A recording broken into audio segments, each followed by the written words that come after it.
নমস্কার বন্ধুরা, কেমন আছো তোমরা সবাই? আশা করি সবাই খুব ভালো আছো। আমিও খুব ভালো আছি। কি বলবো, আমি আজকে যে বিষয়টা নিয়ে কথা বলছি সেটা হচ্ছে ফেলিয়ার হ্যান্ডেল করা কি সোজা? আমার পক্ষে সত্যিকারের এই কথাটা বলা খুব কঠিন। আমি নিজে পার্সোনালি ফেলিয়ার হ্যান্ডেল করতে গিয়ে খুব হিমশিম খেয়ে যাই। নিজে মোটিভেট করছি তোমাদেরকে। আমি নিজে জানি আমার যখন আজ থেকে 1.5-2 বছর আগে আমার অবস্থা খুব খারাপ ছিল, মানে এতটা খারাপ মানে বলার অবকাশ নেই। কারণ ফেলিয়ার এমন একটা কথা যেটা হ্যান্ডেল করাটা সবচেয়ে মেন্টালি হ্যান্ডেল করা খুব কঠিন, সবচেয়ে কঠিন জিনিস। নিজেকে বোঝানো যে না, আমি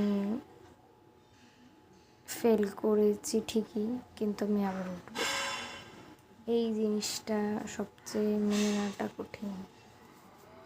তারপর যদি ধরো, যেমন একটা সামান্য উদাহরণ দিয়ে তোমাদেরকে বোঝাই, যদি কেউ কোনো এক্সামের প্রিপারেশন নেয়, ধরো কম্পিটিটিভ এক্সামের কথা বলি, যেমন সামনে পরশু দিনই এই কিছুদিন আগে নিটের রেজাল্ট বেরিয়েছে। তো সেখানে প্রচুর বাচ্চা আছে, প্রচুর ক্যান্ডিডেট আছে যারা সিলেক্ট হয়ে গেছে, আর কিছু ক্যান্ডিডেট আছে যারা সিলেক্ট হয়নি। এর মধ্যে কিছু জনের হবে হয়তো প্যানিক অ্যাটাক শুরু হয়ে যাবে যে আমি সিলেক্ট হইনি, আমার কী হবে।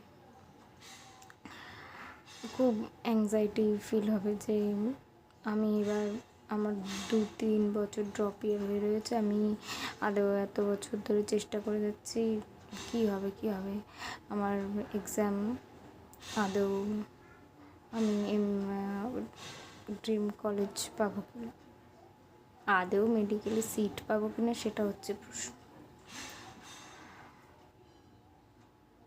ব্যাপারটা হচ্ছে রিয়েলিটিটা এটাই হচ্ছে যে তোমার হাতে সব কিছু নেই, কোনো কিছু নেই।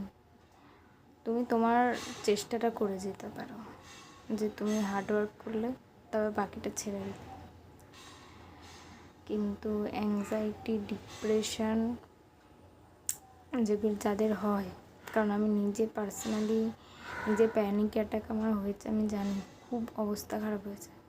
প্যানিক অ্যাটাক হলে মানে চোখের সামনে কিছু মানে একটা অদ্ভুত টাইপের ফিলিং হয়। তখন কে সামনে রয়েছে কে নেই, মানে সারাক্ষণ মাথার মধ্যে একটাই জিনিস বন করে ঘুরতে থাকে, কী হবে ব্যাপার।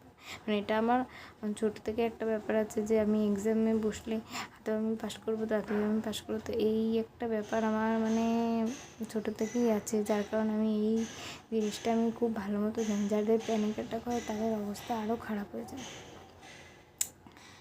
একটা কথাই বলবো, প্লিজ হিল করো। যতক্ষণ তুমি এই ব্যাপারটা থেকে ব্যাপারটা থেকে না বেরাতে পারবে, ততক্ষণ তুমি সামনে এগাতে পারবে না। আর কি হবে ভেবে বেশি ফিউচার ভেবে নিয়ে লাভ নেই। আমি নিজে আগে এসবই ভাবনা চিন্তা করতাম, কিন্তু এখন ছেড়ে দিয়েছি। ধুর, কিচ্ছু হয় না। এখন জাস্ট নিজের কাজটা করতে থাকো, মন দিয়ে করো, আনন্দে করো, ভালো থাকো, সব ঠিক হয়ে যাবে। আর যারা এখানে নিটের যেই প্রসঙ্গটা এলো, যে যারা ড্রিম কলেজ পায়নি, তাদের জন্য বলবো, পরীক্ষা দিয়েছো হয়তো, এবার যা শুনলাম ফিজিক্সের কোশ্চেন টাফ এসছে, বা কোনো পেপার খারাপ হয়েছে, বা যে কোনো সিচুয়েশান হতেই পারে যে পরীক্ষার হলে গেছো, পরীক্ষায় গিয়ে প্যানিক অ্যাটাক স্টার্ট হয়ে গেছে, যে জানা কোশ্চেন ভুল করে চলে আসছে, এরকম হতে পারে। বা পরীক্ষাটা লেগেছে, অনেকের আবার ভমিটিং শুরু হয়ে গেছে, মানে এমন বমি করছে, মানে কিছুদিন আগে একটা মেয়ের কথা শুনছিলাম যে এত বমি করছে যে পরীক্ষায় কনসেন্ট্রেট করবে, মানে 3-4 বার প্রায় 10-12 বার বমি করে করে কাটিয়ে দিচ্ছে সময়, মানে এরকম খারাপ অবস্থা। তো তো এটাই বলবো যে যাই হয়ে যাক, এইবার নতুন করে নিজেকে রিস্টার্ট করো, নিজের প্রতি এতটাই খেয়াল করো যাতে মনে হবে যে আমি আবার 0 থেকে শুরু করছি, আমি 100 অব্দি পৌঁছব। ওই দেখো আমার ভিডিওর মাঝখানে চলে আসছে। ঠিক আছে, আসতেই পারে, পাশ দিয়ে যাচ্ছে, কি করা যাবে। আমাদের ঘরে একটা ঘর, আমি একটা ঘরে ইয়ে করি। হ্যাঁ হ্যাঁ, যেটা আমি বলছিলাম যে 0 নিটের প্রসঙ্গের ব্যাপারটা, যে প্রথম থেকে আবার শুরু করতে হবে, আবার প্রথম থেকে জোর লাগাতে হবে। তুমি যা পড়েছো, যতটুকুনি পড়েছো সেগুলোকে আবার পালিশ, যাও না, আলো করে আবার নতুন করে ধোয়া মোছা করে আবার ওগুলোকে পড়তে হবে। কাজটা করা কঠিন, কিন্তু করতে হবে, ভীষণ কঠিন কাজ এটা। কারণ এই মুখে বলা যত সহজ, ড্রপ ইয়ারে থেকে লোকে পড়ে, মুখে বলা সহজ, কিন্তু যে করে সে জানে একমাত্র তাদেরই যে পেনটা হয়। আমার নিজের চোখে দেখা এগুলো।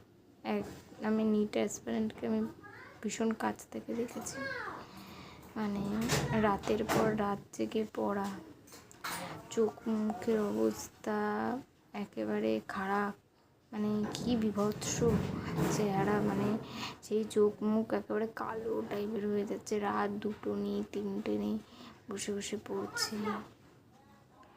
মাথার মধ্যে টেনশন কি, নিজেকে দাঁড়াতে হবে, ঘরের দায়িত্ব নিতে হবে, টেনশন, স্ট্রেস, সব কিছুর লোড নিয়ে বসে আছে। পড়তে বসছি, তাতেও মাথার মধ্যে ঘুরছে যে কী করে নিজের পায়ে দাঁড়াবো, যদি এক্সাম না ক্লিয়ার হয় কী হবে, বিশাল বড় টেনশন। এটাই বলবো,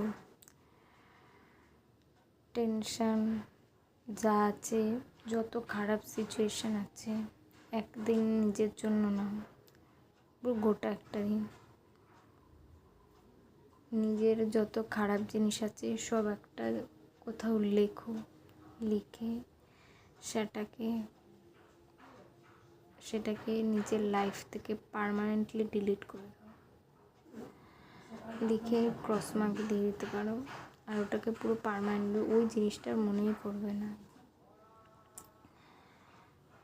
আর যখন পড়া স্টার্ট করবে আর কোনো চিন্তাই রাখবে না যে আমার টেনশন হচ্ছে কী হবে, যা হবে ভালো হবে, এটাই ভাববে যে আমি এইবার সিলেকশন পেয়েই যাব, মানে এই নেগেটিভ কখনো ভাববেই না। আর মাথা থেকে নেগেটিভ থটস সব ডিলিট করে দাও, মানে কোনো নেগেটিভ জিনিস রাখবে না, তবেই তুমি ফেলিয়ার হ্যান্ডেল করতে পারবে। ফেলিয়ার হ্যান্ডেল করে একদিকে সুবিধা, তোমাকে নতুন রূপে লোকের চিনতে পারবে, বাইরে থেকে হয়তো বুঝতে পারবে না, কিন্তু ভেতর থেকে তুমি নিজেই বুঝতে পারবে যে তুমি আগের থেকে অনেকটা বেশি স্ট্রং হয়ে গেছো। তা আমি এটাই বলবো যে প্লিজ ব্যাকগ্রাউন্ডটা একটুখানি, ব্যাকগ্রাউন্ডের নয়েজ হচ্ছে আমি জানি, কিছু করার নেই, আমার মা বাইরে থেকে চিৎকার করছে, একটুখানি কোঅপারেট করো। এবার এটাকে ডিলিট করে দাও, এবং যেটা বলছিলাম পুরো জিনিসটাকে একটা রুটিন ওয়াইজ নিয়ে আসো এবং রুটিনে তোমার যেগুলো খামতি আছে সেগুলোকে আবার প্রথম থেকে স্টার্ট করো, দেখবে ঠিক হবে। আর ঈশ্বরের উপর ট্রাস্ট রাখো, দেখবে ঠিক হবে। আমি নিজে পার্সোনালি করে দেখেছি, আমার নিজের হয়েছে, তাই আমি তোমাদেরকেও বলবো তোমরা এটা করে দেখো, তোমাদেরও হবে। কারণ ফেল না করলে সাকসেস পাবে না। Failure is the key of success. All the very best, bye. কমেন্টে জানিও কেমন লাগলো ভিডিওটা।